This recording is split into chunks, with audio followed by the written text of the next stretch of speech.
Oke, Assalamualaikum warahmatullahi wabarakatuh. Perkenalkan, nama saya Ivan Prasetya. Saya berasal dari kelas Penjaskes Rek A 2019 dengan NIM 1931040011. Pada hari ini saya ingin menjelaskan beberapa materi mengenai perkembangan peserta didik. Oke, sebelum lanjut ke pembahasan atau materi, silahkan di like, komen, dan subscribe di channel ini. Kita beralih ke materi yang pertama, yakni multiple intelligence, di mana kecerdasan dapat dilihat dari berbagai pendekatan, yakni pendekatan teori belajar, pendekatan teori neurobiologis, pendekatan teori psikometri, dan juga pendekatan teori perkembangan. Kecerdasan bukan hanya dimiliki oleh orang yang memiliki IQ yang tinggi, namun kecerdasan lebih kita pahami pada bagaimana seseorang dapat memecahkan masalah yang dapat dihadapinya secara tepat dan juga benar. Para ahli berpendapat yang sama bahwa kecerdasan memiliki dua aspek. Yang pertama itu kemampuan untuk belajar dari pengalaman, dan yang kedua kemampuan untuk beradaptasi dengan lingkungan. Dapat didefinisikan sebagai kemampuan yang punya tiga komponen utama, yaitu yang pertama, kemampuan untuk menyelesaikan suatu masalah dalam kehidupan sehari-harinya. Yang kedua, kemampuan untuk menghasilkan persoalan-persoalan baru yang dihadapi untuk diselesaikan. Dan yang ketiga itu, kemampuan untuk menciptakan sesuatu atau menawarkan jasa yang akan menimbulkan penghargaan dalam budaya seseorang. Dari yang kedua, yakni emotional intelligence. Emotional intelligence ini adalah kemampuan dari setiap individu dalam menggunakan dan memahami apa itu emosi. Tujuan dari emotional intelligence ini adalah meningkatkan kesehatan, baik itu meliputi fisik ataupun mental itu sendiri.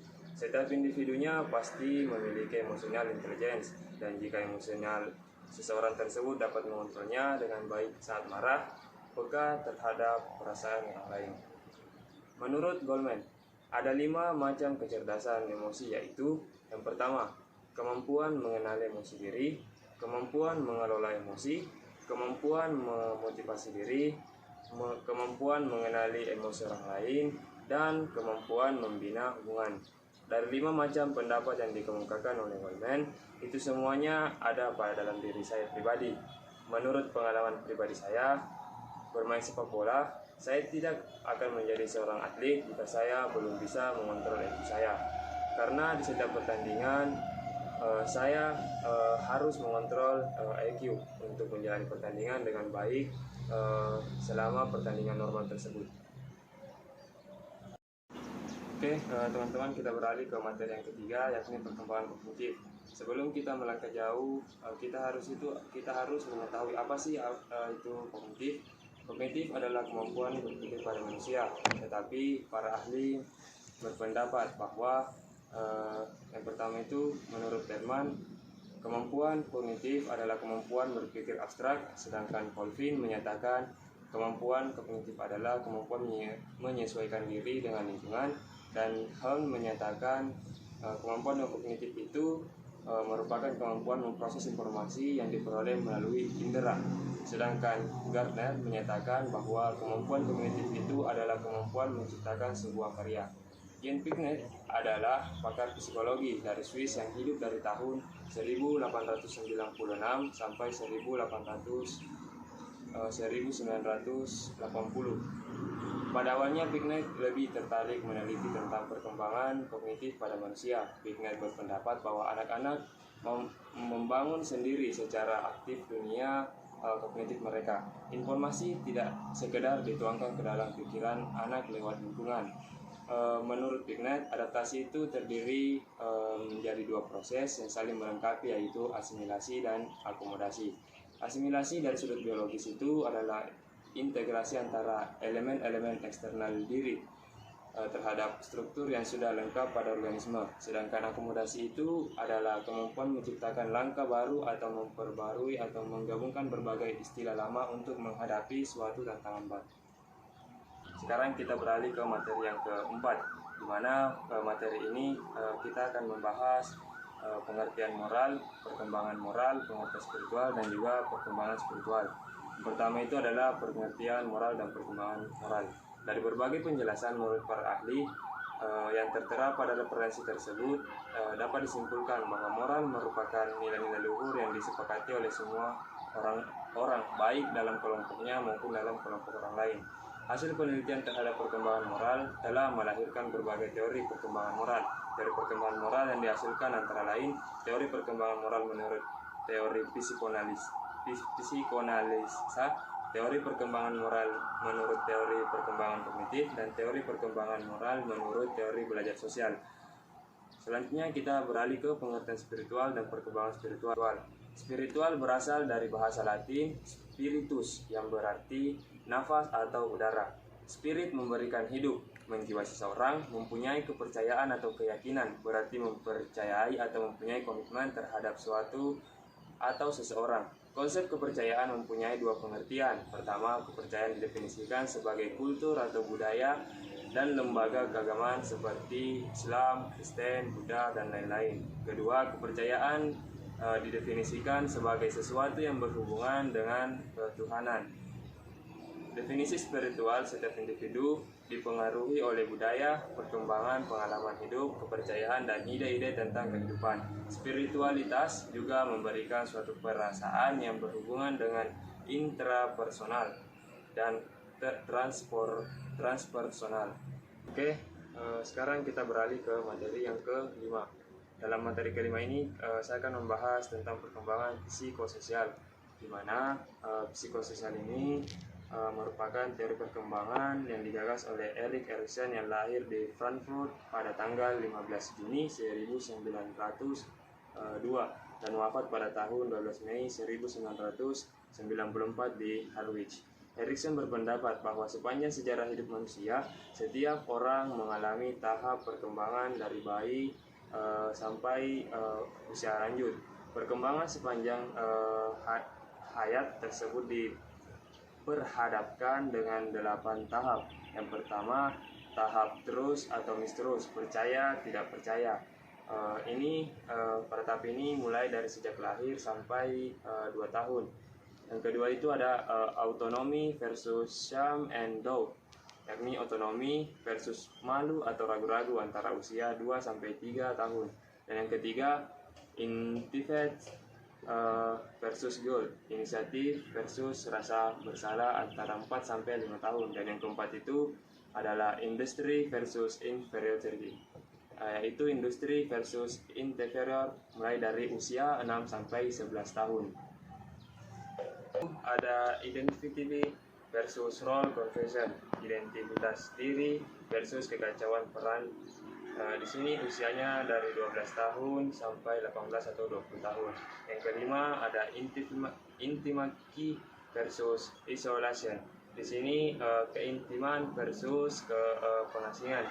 Di sini usianya 18, 20 tahun sampai pada usia 30 tahun. Dan yang keenam itu ada generatif versus stagnation, perasaan versus stagnasi antara usia 20 tahun sampai 50 tahun. Dan yang ketujuh ada integrity versus despair, integritas dan kekecewaan. Di sini usianya 60 tahun sampai usia lanjut atau sampai orang meninggal. Adapun faktor-faktor yang mempengaruhi perkembangan sosial, yang pertama keluarga, kematangan, kestatusan sosial ekonomi, pendidikan, dan juga kapasitas mental atau emosi dan juga inteligensi. Oke, teman-teman, kita beralih ke materi yang ke-6, di mana materi yang ke-6 ini saya akan membahas perkembangan bahasa. Sebelum kita melangkah jauh, apa sih itu bahasa? Bahasa adalah segala bentuk komunikasi di mana pikiran dan perasaan manusia disimbolisasikan sebagai penyampaian arti kepada orang lain. Bahasa merupakan alat komunikasi untuk menjalin pertemanan dan belajar banyak di hal sekitarnya. Melalui komunikasi, anak akan mampu membentuk dan membangun suatu pemahaman pengetahuan baru tentang berbagai hal. Perkembangan bahasa menurut Kautsky adalah upaya mengenali diri dalam bentuk kata-kata yang memiliki pembicara, memungkinkan pembicaraan menggunakan kalimat sebagai gramatikal yang benar. Ada beberapa teori yang disampaikan oleh Chomsky. Yang pertama, teori behaviorisme. Chomsky ini menjelaskan bahwa bahasa akan dapat diperoleh dan dikuasai karena faktor kebiasaan. Kaum behavioris menekankan bahwa proses pemerolehan bahasa pertama dikendalikan dari luar si anak, yaitu oleh rangsangan yang diberikan melalui lingkungan. B. Teori nativisme. Chomsky mengaku bahwa bahasa hanya dapat dikuasai oleh manusia saja dan binatang dipastikan tidak dapat meniru atau menguasai bahasa dari manusia. Hal ini diambil dari: pertama, perilaku adalah turunan dari genetik; kedua, bahasa dapat dikuasai dalam waktu yang singkat; dan yang ketiga, lingkungan tidak dapat menyediakan data yang secukupnya terhadap anak yang menerima tata bahasa yang rumit terhadap orang dewasa. Teori yang ketiga atau C, teori kognitivisme. Teori kognitivisme menjelaskan bahwa bahasa bukanlah suatu ciri alamiah yang terpisah, melainkan salah satu di antara beberapa kemampuan yang berasal dari kematangan kognitif. Tahap perkembangan kognitif yang pertama itu tahap sensimotorik, berasal dari 0 sampai 2 tahun.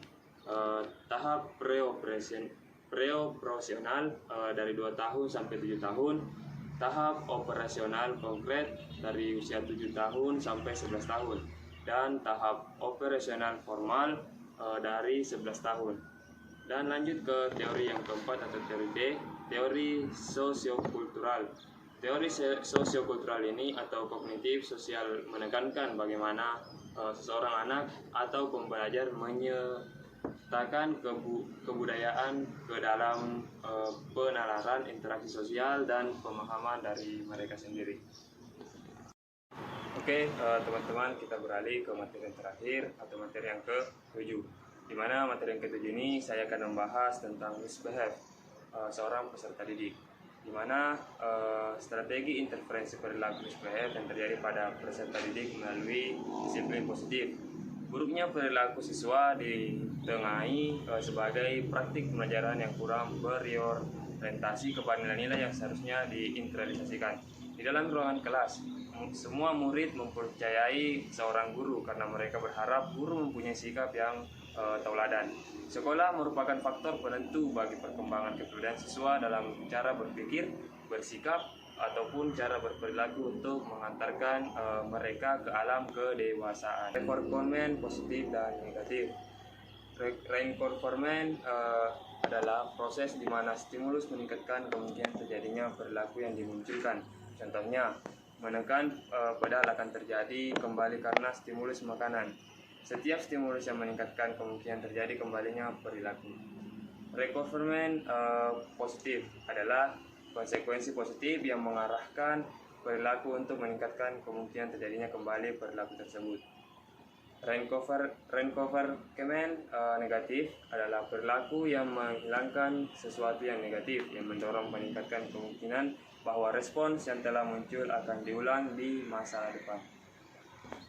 Kita ke punishment positif dan negatif.